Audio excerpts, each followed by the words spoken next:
Bonjour à tous, nouveau podcast aujourd'hui, wouhou. On parle pas trop fort parce qu'on est dehors, encore une fois. Et aujourd'hui, j'ai envie de parler de la notion d'argent dans la créativité en tant qu'artiste. J'ai eu cette réflexion un peu plus tôt où j'ai commencé à me dire à un certain niveau, ça m'importe peu d'avoir de l'argent pour mes créations. Parce que à ce moment-là, quand j'ai pensé à ça, je me suis dit, mais en fait, l'état d'esprit, c'est que lorsqu'on quitte l'incarnation, on n'emporte rien de matériel. On a déjà tout dans le monde astral, donc ça, à la fin de la vie, ça importe totalement peu. Ça sert absolument à rien d'accumuler de l'argent, des richesses comme ça. Et dans cette idée de détachement, j'ai réfléchi à jusqu'où est-ce qu'on pouvait aller là-dessus. Et je me suis dit que si ça m'importe peu de gagner de l'argent, d'avoir de l'argent comme ça. L'idée, moi, c'est de créer mes musiques, mes peintures, mes films pour partager des messages aux humains. Mais alors, puisqu'on quitte tout et on revient au bonheur total à la fin de l'incarnation, ça voudrait dire que je m'en fiche aussi de créer pour les autres, que j'ai même pas besoin de créer parce que de toute façon ça va être éphémère tout ça. Et bah non, justement non. Et là je me suis dit, je suis venu ici parce que j'ai des idées, parce que j'ai envie de partager des messages de paix et d'amour et que ma volonté de les partager dans cette vie est la raison pour laquelle je suis là. Et ça revient à un sentiment, une émotion que j'ai eue à ce moment-là, c'est de me dire que j'ai une grande affection, une grande tendresse pour l'espèce humaine. C'est-à-dire que toutes ces personnes qu'on voit au quotidien, j'ai de l'amour pour elles, j'ai envie d'aider autant que j'ai envie de m'aider moi-même. Et je me disais ça à un moment où j'étais dans les transports en commun, donc là il y avait des gens, et je me disais mais oui, et même les personnes que je connais, avec qui on a pu avoir des conflits, des tensions, à qui je parle plus, à qui je parle encore, mes amis, je me dis ces personnes, je les aime toutes autant qu'elles sont à ce niveau-là de ma pensée. Comme oui, cette tendresse de se rendre compte que on est tous là en train d'apprendre, on est tous ici pour essayer de vivre ensemble, pour expérimenter des choses, pour comprendre à des niveaux différents, des idées différentes. Et donc il n'y a pas de haine à avoir envers les autres, envers qui que ce soit. Alors j'ai approfondi encore un petit peu dans ma tête et je me suis dit que ça valait pour l'individualité, pour chaque personne en tant qu'être, en tant que son identité. Mais pas forcément en tant que groupe, en tant que grande communauté, en tant que foule. Parce que les règles dans une foule fonctionnent différemment. L'humain, lorsqu'on est en grand groupe, il y a comme des automatismes qui se font, qui sont différents des automatismes de l'ego classique. On fonctionne comme beaucoup d'autres espèces d'ailleurs, comme un seul corps qui a une pensée commune alors qu'on ne se rend pas compte de cette pensée commune. Mais quand il y a des grands bains de foule, quand il y a des agitations, ça fait des vagues très coordonnées sans qu'on le fasse consciemment. Mais donc penser la foule, c'est encore une pensée différente. Et moi j'étais vraiment sur l'individualité. Chaque personne, je me dis, je la comprends, je compatis et je l'aime pour ce qu'elle est. Autant que je compatis pour moi, pour mes difficultés, mes défauts, mes réussites, mes succès. Mais dans la réflexion encore supérieure, je me dis que à quoi ça rime d'aimer ces humains, dire j'adore cette petite espèce humaine avec une tendresse comme ça éloignée, puisqu'on est tous autant incarnés les uns que les autres. Donc on est tous des consciences dans un corps d'humain qui peuvent se dire ah mais j'aime les humains, mais en fait il n'y a aucun humain au final, puisqu'on est tous cette conscience et on ne peut pas cibler un humain qui est également une conscience en dehors de l'espèce humaine. Donc c'est compliqué. Et puis j'ai compris que quand je ressentais cet amour doux pour les êtres humains, c'est parce que déjà j'en fais partie, donc je suis en plein dans l'expérience, ça aide à créer le contact en fait. Mais j'ai compris aussi que c'était l'aspect vraiment autopilote animal, dans le sens l'humain égotique avec ses habitudes, ses fonctionnements classiques. Donc la conscience plongée dans l'expérience humaine qui ne prend pas le recul de se dire qu'elle est autre chose en fait. Je dis pas que je préfère les personnes non éveillées entre guillemets, même si être éveillé ça serait vraiment être en sortie de corps, puisque là on est plongé dans le rêve. Donc l'idée c'est pas de préférer ce côté égotique ou ce côté âme qui a conscience d'être une âme, mais c'était vraiment de comprendre d'où venait cette douceur que j'éprouve, d'où venait cet amour de l'humain. Et plus exactement à qui il est adressé en fait, à quelle partie de l'humain. Et ben c'est l'humain qui essaye d'apprendre, l'humain qui est plongé dans ce stade d'évolution actuel, l'humain comme individu qui renferme la plus grande sagesse et qui renferme un amour infini, mais qui est dans le rêve de l'expérience humaine et qui donc doit apprendre tout ça et fait des erreurs. C'est cette tendresse, elle vient de là. Elle vient de l'idée de galérer tous ensemble, d'essayer tous ensemble, de continuer tous ensemble, et donc on en vient à l'idée de foule d'un coup. Il y a donc ce côté de l'amour comme l'humain en tant que communauté globale, le fait de se dire j'ai envie de voir jusqu'où on peut aller, est-ce qu'on va réussir à aller du côté de la paix, du côté de la bienveillance et casser les peurs de l'ego, est-ce qu'on va réussir ça? Et c'est justement à ce moment précis que je suis incarné. C'est dans toutes ces périodes de tension et dans toutes ces périodes de mémoire qui revient sur la spiritualité, sur la paix intérieure et sur l'énergie qui régit et relie tout. C'est dans ce choc des forces que je suis.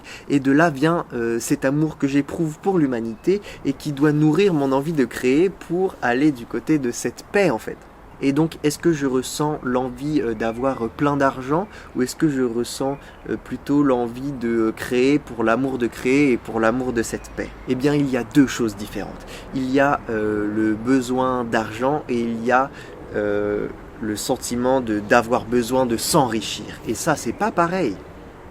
Parce que la richesse, l'abondance, elle vient pas de l'argent. Donc si on a ce sentiment de il faut que je m'enrichisse, il faut que j'ai plus, que j'accumule, c'est qu'il y a quelque chose à régler autre part, au niveau affectif certainement, ou alors au niveau créatif. Mais ça c'est autre chose, c'est peut-être des blessures à régler, c'est un chemin à apprendre. Et de l'autre côté, il y a donc la volonté d'avoir de l'argent, mais pour subvenir à ses besoins, parce que la vie n'est pas gratuite sur Terre afin de manger, afin de dormir convenablement, afin de s'amuser, de se divertir. Et donc ce besoin d'avoir de l'argent, c'est pour subvenir à ses besoins primaires, instinctif, naturel, pour avoir tout l'espace de créer et également accéder à une technique, à du matériel également qui puisse nous permettre de créer dans les meilleures conditions, avoir une bonne qualité de peinture, une peinture qui dure dans le temps avec des belles toiles solides, un bon matériel de musique, un bon micro si jamais on enregistre chez soi, ou alors pouvoir financer les sessions d'enregistrement, même si l'argent ne doit pas venir de nous personnellement. Comme pour le cinéma, l'argent ne doit pas venir de nous, c'est pas le réalisateur qui va produire son propre film normalement. Et justement, on en vient à l'autre point qui est voisin avec celui de l'argent. Il s'agit de la notoriété, de la reconnaissance. Car lorsqu'on a la notoriété qui arrive souvent en même temps que l'argent, eh bien on peut accéder à du matériel haut de gamme, à des ingénieurs du son professionnels dans des studios très qualitatifs pour la musique. On peut se créer un espace bénéfique à la peinture où on est vraiment isolé et on peut s'octroyer le temps de peindre sans être dérangé, ça c'est un grand luxe quand même. Et grâce à la notoriété, on a des productions qui financent les films, qui valident les films pour passer de très très beaux messages à l'humanité. Et dans une certaine mesure, refuser l'argent, refuser la notoriété, ça n'aide pas à la diffusion des messages. Il faut bien l'accepter, il faut bien se sentir légitime à un moment de recevoir tout cet argent, de recevoir toute cette attention pour ce qu'on produit.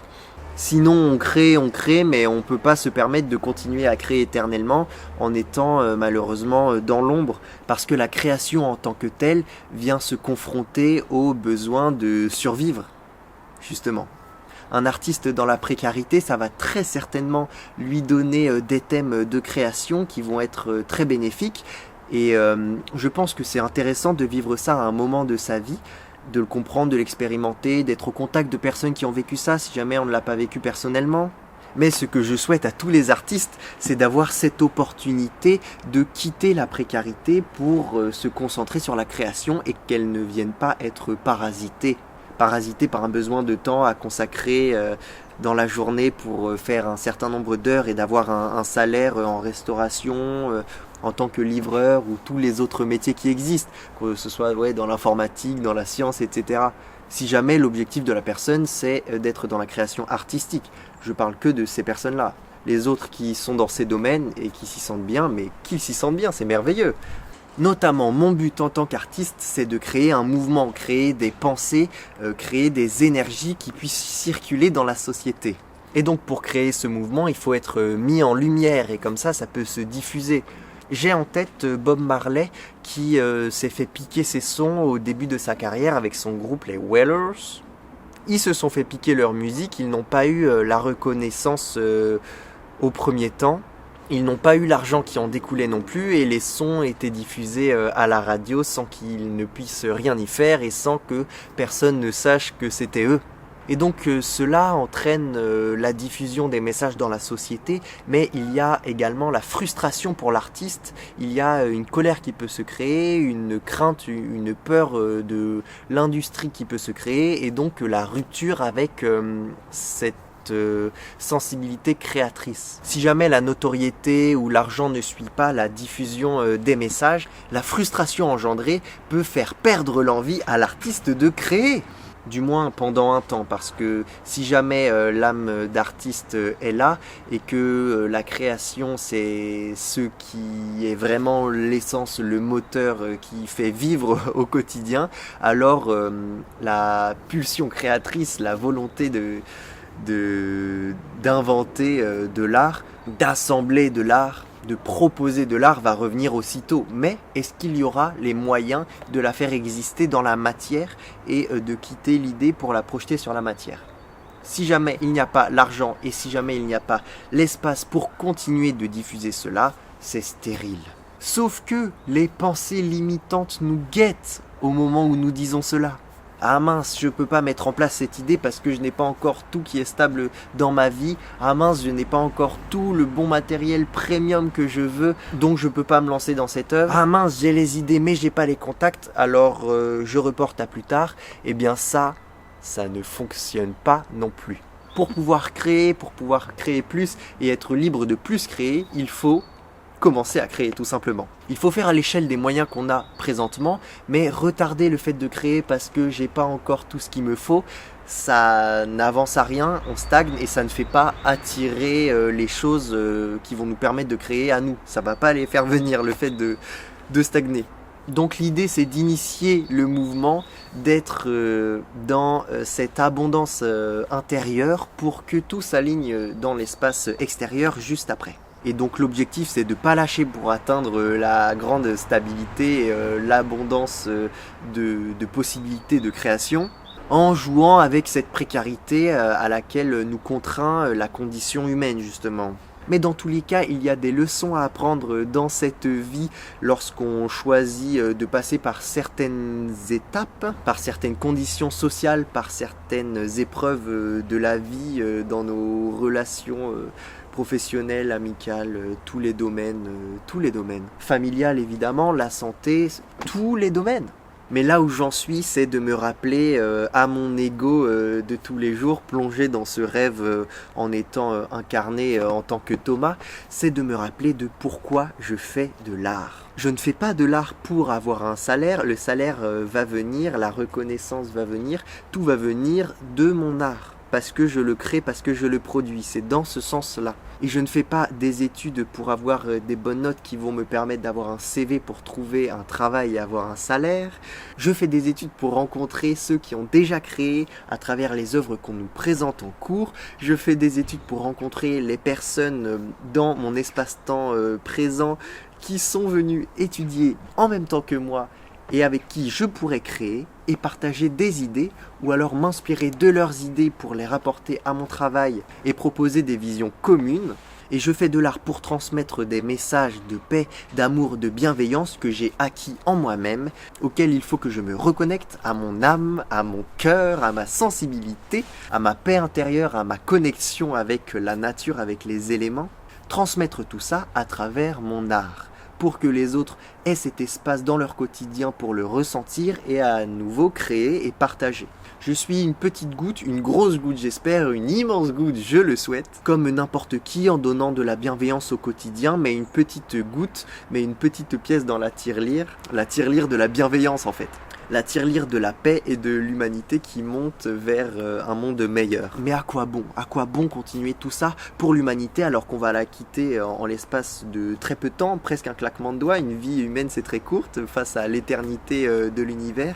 À quoi bon créer tout ça et pas simplement profiter d'être dans un corps humain pour profiter des plaisirs futiles et nocifs pour le corps, nocifs pour cette planète et nocifs pour toutes les énergies et tous les mondes énergétiques qui dépendent de nous et desquels on dépend. Pourquoi? À quoi bon? Eh bien, cela vient du fait que mon corps, mon esprit, mon âme s'épanouissent dans la paix, dans la création et dans le bien que je fais autour de moi, tout simplement. Et parce que je suis dans un ego qui n'a pas besoin de béquilles très terrestres au niveau de plaisirs qui peuvent nuire à la protection énergétique naturelle, qui peuvent nuire au bon développement du corps humain, qui peuvent nuire au mental également. Je pense à toutes sortes d'alcool, drogues, ou même relations toxiques humaines, des musiques à basse fréquence, des vidéos, des films à basse fréquence également, ou encore des produits trop transformés qui ne profitent pas non plus à l'épanouissement du corps humain.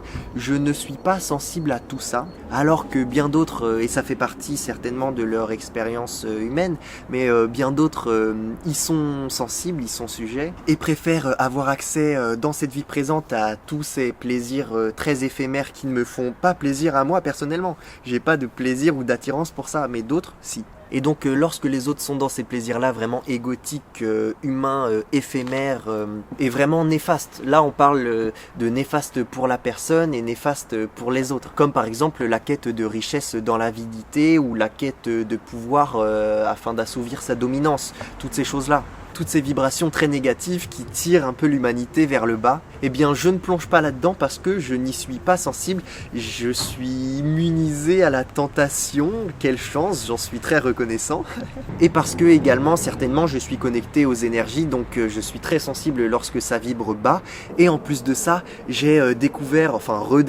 dans cette vie-là donc la sensation de bonheur profond, de bonheur ancré, de bien-être intérieur. Et donc ce bien-être total et complet qui apaise le corps, l'esprit et l'âme, les trois en même temps, le tout en même temps, et tout ce qui existe sur tous les plans, eh bien ce bonheur est tellement grand que c'est naturellement que je m'adresse vers ça et que je ne plonge pas dans à quoi bon. Puisque cette vie est éphémère, autant en profiter. Je profite autrement dans un plaisir que personnellement je trouve plus profond pour moi, qui est par essence, lorsque ça vibre haut, plus profond pour tout le monde bien sûr, mais les pensées, les croyances limitantes ou les illusions peuvent faire croire le contraire. Ça c'est l'ego qui est très fort, qui se met des masques à lui-même et qui se met dans une bulle de réalité à lui-même et qui donc est dans le faux pendant un temps, pendant cette expérience humaine, pendant une partie de l'expérience humaine, et après il s'en délivre, ça peut être le cas également. Ou alors l'âme vient expérimenter ça dans cette vie humaine pour se souvenir à la fin de l'incarnation à quel point la béatitude naturelle, loin de toutes ces vibrations basses, est puissante. En tout cas par le fait de savoir que certaines choses très néfastes qui vibrent bas peuvent attirer des parasites énergétiques, peuvent également rapetissir, écraser cette volonté créatrice, cette flamme qui brûle en chacun de nous, cette flamme qui brûle en moi et qui me donne envie de diffuser la paix et de l'amour. Et de la beauté, bien sûr, évidemment. Hein. On fait de l'art parce qu'on y trouve de la beauté. Et d'ailleurs, je trouve de la beauté dans tout ce que je vois au quotidien. Quand je marche dans la rue, je vois de la beauté à chaque seconde. J'aimerais sortir mon téléphone pour capturer toute cette beauté, pour m'en souvenir et la montrer aux autres. Mais ça me prendrait toute ma journée, toutes mes secondes en fait. même dans une discussion que je peux surprendre, ou pas dans les mots, mais même dans les réactions de personnes qui assistent à quelque chose. Je trouve cette beauté absolument partout et je veux retranscrire une beauté qui passe à travers moi pour pouvoir l'offrir et la rendre accessible aux personnes qui n'y sont pas sensibles forcément de prime abord ou qui n'arrivent pas à l'exprimer. Inspirer les autres à nous transmettre cette beauté est également une chose magnifique de laquelle j'aimerais également être un pilier pour un maximum de personnes. Donc on pense haut, on aime haut, on vibre haut et fort parce que c'est ça la vérité qui permet d'accéder au bien-être total et qui va permettre par l'individualité d'amener la collectivité, le collectif dans quelque chose de supérieur, quelque chose de l'épanouissement, quelque chose de la paix et de la confiance en chacun. Voilà pourquoi je crée et voilà la dimension que l'argent doit avoir dans cet espace de création, selon moi, à l'heure actuelle. Je pense que nous sommes tous créateurs, créatrices, déjà par nos pensées, on l'est au quotidien, par nos mots, on l'est également, par nos actions, on influence notre extérieur et on s'influence nous-mêmes. Donc créateurs, créatrices qui m'écoutez, je vous souhaite de pouvoir vivre de votre art si jamais vous êtes artiste. Je vous souhaite d'être épanoui dans votre art, même s'il n'est pas dans le sens peinture, musique, mais dans votre art de passion, ce qui vous anime au quotidien et qui vous apporte du bien à vous dans la vraie paix de l'âme. Je vous souhaite d'être dans cet état pour nous le redonner dans toute la société. Eh bien écoutez, je n'aurai qu'une pensée à vous dire les amis, c'est créer, soyez inspirants et soyez inspirés. Merci beaucoup de m'avoir écouté et n'hésitez pas à vous abonner.